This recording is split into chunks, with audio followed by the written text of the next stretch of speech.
Hi hello everyone, welcome to Manugowda YouTube channel and Manugowda cooking series. ಇವತ್ತು ಮನೆಯಲ್ಲೇ ತುಂಬ ಟೇಸ್ಟಿಯಾಗಿ ಒಂದು ಎಗ್ ಕರಿನ ಮಾಡೋದು ಹೇಗೆ ಅಂತ ನೋಡ್ಕೊಳ್ಳೋಣ. ಆ್ಯಂಡ್ ಈ ಎಗ್ ಕರಿ ಮಾಡಲಿಕ್ಕೆ ಜಾಸ್ತಿ ಟೈಮ್ ಬೇಕಾಗಿಲ್ಲ, ಜಾಸ್ತಿ ಐಟಮ್ಸ್ ಕೂಡ ಬೇಕಾಗಿಲ್ಲ. ಸಿಂಪಲ್ಲಾಗಿ ಕೆಲವೇ ಪದಾರ್ಥಗಳಲ್ಲಿ ಎಗ್ ಕರಿನ ಮಾಡ್ಕೊಬೋದು.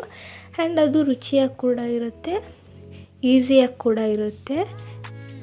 ಫಸ್ಟ್ ಆ ಎಗ್ ಕರಿ ಮಾಡಲಿಕ್ಕೆ ನಾನಿಲ್ಲಿ ಮೊಟ್ಟೆ ತೊಗೊಂಡಿದ್ದೀನಿ.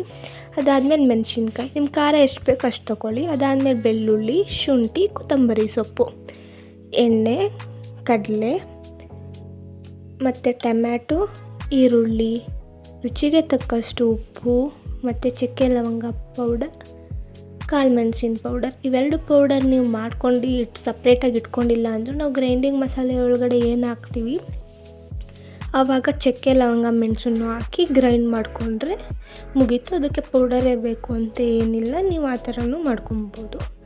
ನೆಕ್ಸ್ಟ್ ಈಗ ಮಸಾಲ ರೆಡಿ ಮಾಡ್ಕೊಳ್ಳೋಣ. ಮಸಾಲ ರೆಡಿ ಮಾಡ್ಕೊಳ್ಳಿಕ್ಕೆ ಫಸ್ಟ್ ಒಂದು ಮಿಕ್ಸಿ ಜಾರನ್ನ ತಗೊಂಡು ಆ ಮಿಕ್ಸಿ ಜಾರೊಳಗೆ ಕಟ್ ಮಾಡಿ ಇಟ್ಕೊಂಡಿರುವಂಥ ಟೊಮೆಟೊ, ಸಣ್ಣಕ್ಕೇನು ಕಟ್ ಮಾಡಿಲ್ಲ, ಗ್ರೈಂಡ್ ಆಗೋದಲ್ವ, ದಪ್ಪಕ್ಕೆ ಕಟ್ ಮಾಡ್ಕೊಂಡಿರುವಂಥ ಟೊಮೆಟೊ ಮತ್ತು ಈರುಳ್ಳಿನ ಹಾಕ್ಕೊಂಡು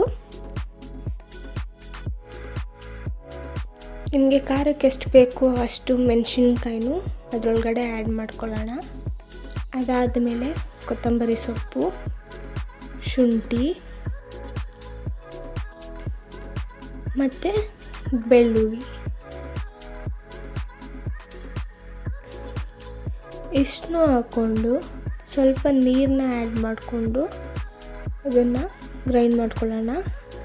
ಮತ್ತು ಅದ್ರ ಜೊತೆ ಕಡಲೆನೂ ಹಾಕ್ಕೊಂಡು ಗ್ರೈಂಡ್ ಮಾಡ್ಕೊಳ್ಳೋಣ. ಇಲ್ಲಿ ನಾವು ಯಾವುದೇ ಕಾಯಿ ಏನೂ ಯೂಸ್ ಮಾಡ್ತಿಲ್ಲ. ಕಡಲೆ ಹಾಕೋದ್ರಿಂದ ಗ್ರೇವಿ ಸ್ಮೂತಾಗಿ ತಿಕ್ಕಾಗಿ ಅಂದರೆ ಗಟ್ಟಿ ಕನ್ಸಿಸ್ಟೆನ್ಸಿ, ಗ್ರೇವಿ ಕನ್ಸಿಸ್ಟೆನ್ಸಿಗೆ ಬರುತ್ತೆ.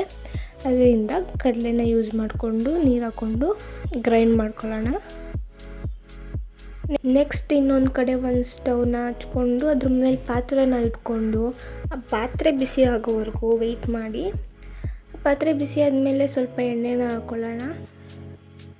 ಆ ಎಣ್ಣೆ ಹಾಕ್ಕೊಂಡು ಎಣ್ಣೆ ಎಲ್ಲ ಕಾದ್ಮೇಲೆ ಈ ಥರ ಉದ್ದುದ್ದಾಗಿ ಹಚ್ಕೊಂಡಿರೋ ಅಂತಹ ಸ್ವಲ್ಪ ಈರುಳ್ಳಿನ ಹಾಕ್ಕೊಂಡು 1 ಮಿನಿಟ್ ಫ್ರೈ ಮಾಡ್ಕೊಳ್ಳೋಣ. ಅದು ಫ್ರೈ ಮಾಡ್ಕೊಂಡಾದಮೇಲೆ ಅದೇ ಥರ ಸಣ್ಣದಾಗಿ ಕಟ್ ಮಾಡಿಟ್ಕೊಂಡಿರುವಂತಹ ಟೊಮೊಟೊನೂ ಹಾಕ್ಕೊಂಡು ಫ್ರೈ ಮಾಡ್ಕೊಳ್ಳೋಣ. ಇದು ಫ್ರೈ ಮಾಡಿದ್ರೆ ಅರ್ಧ ಕೆಲಸ ಆದಂಗೆ. ನೆಕ್ಸ್ಟು ನಾವೇನು ಮಸಾಲ ಗ್ರೈಂಡ್ ಮಾಡ್ಕೊಂಡಿದ್ವಲ್ವ ಆ ಮಸಾಲೆನೂ ಅದರೊಳಗಡೆ ಹಾಕ್ಕೊಂಡು ನೀಟಾಗಿ ಮಿಕ್ಸ್ ಮಾಡ್ಕೊಳ್ಳೋಣ.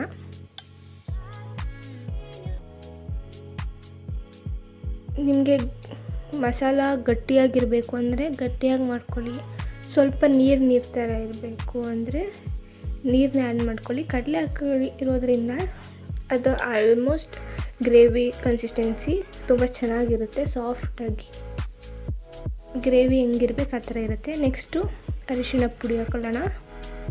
ಅದಾದಮೇಲೆ ಧನಿಯಾ ಪೌಡರ್ನೂ ಹಾಕ್ಕೊಂಡು ಮಿಕ್ಸ್ ಮಾಡ್ಕೊಳ್ಳೋಣ. ಅದಾದಮೇಲೆ ಕಾಳು ಮೆಣಸಿನ ಪೌಡರ್, ಅದಾದಮೇಲೆ ಚಕ್ಕೆ ಲವಂಗ ಪೌಡರ್ ಇಷ್ಟನ್ನು ಹಾಕಿ ನೀಟಾಗಿ ಮಿಕ್ಸ್ ಮಾಡಿಕೊಂಡು ಅದು ಬೇಯ್ತಿದ್ದಂಗೆ ಫುಲ್ ಗಟ್ಟಿಯಾಗಕ್ಕೆ ಸ್ಟಾರ್ಟ್ ಆಗಿಬಿಡುತ್ತೆ ಗ್ರೇವಿ. ಆವಾಗವಾಗ ಸ್ವಲ್ಪ ನೀರನ್ನ ಹಾಕ್ಕೊಂಡು ನೀಟಾಗಿ ಮಿಕ್ಸ್ ಮಾಡ್ಕೊತಿದ್ರೆ ನಿಮಗೆ ಯಾವ ಕನ್ಸಿಸ್ಟೆನ್ಸಿ ಬೇಕೋ ಆ ಕನ್ಸಿಸ್ಟೆನ್ಸಿ ಇರುತ್ತೆ.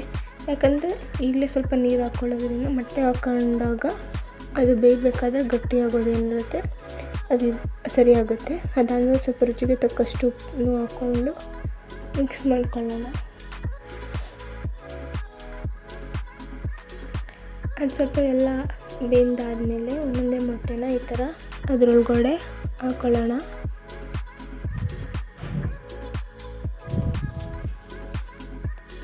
ಇದರ ಒಂದೊಂದೇ ಮೊಟ್ಟೆನ ಸ್ವಲ್ಪ ದೂರ ಹಾಕ್ಕೊಳ್ಳಿ, ಅದರಿಂದ ಮೊಟ್ಟೆ ಅಂಟ್ಕೊಳ್ಳಲ್ಲ.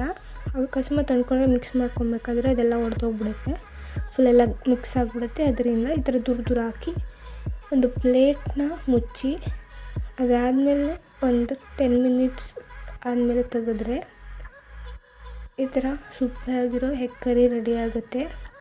ಮಿಕ್ಸ್ ಮಾಡಬೇಕಾದ್ರೆ ಸ್ವಲ್ಪ ಹುಷಾರಾಗಿ ಮಿಕ್ಸ್ ಮಾಡಿ, ಬಿಕಾಸ್ ಮೊಟ್ಟೆ ಎಲ್ಲ ಫುಲ್ ಬ್ರೇಕ್ ಆಗಿಬಿಟ್ರೆ ಕಷ್ಟ.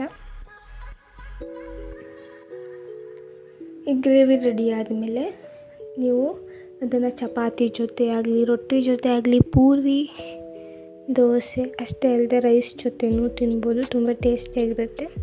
ನೋಡಿದ್ರಲ್ಲ, ಇಷ್ಟೇ ಸಿಂಪಲ್ ಈ ಎಗ್ ಕರಿ ಮಾಡೋದು. ಇದೇ ಥರ ಸೂಪರ್ ಟೇಸ್ಟಿ ರೆಸಿಪಿಗಾಗಿ, ಸಿಂಪಲ್ ರೆಸಿಪಿಗಾಗಿ ಮನುಗೂಡ ಯೂಟ್ಯೂಬ್ ಚಾನಲ್ನ ಸಬ್ಸ್ಕ್ರೈಬ್ ಮಾಡಿ, ಲೈಕ್ ಮಾಡಿ, ಶೇರ್ ಮಾಡಿ, ಕಮೆಂಟ್ ಮಾಡಿ. Thank you for watching.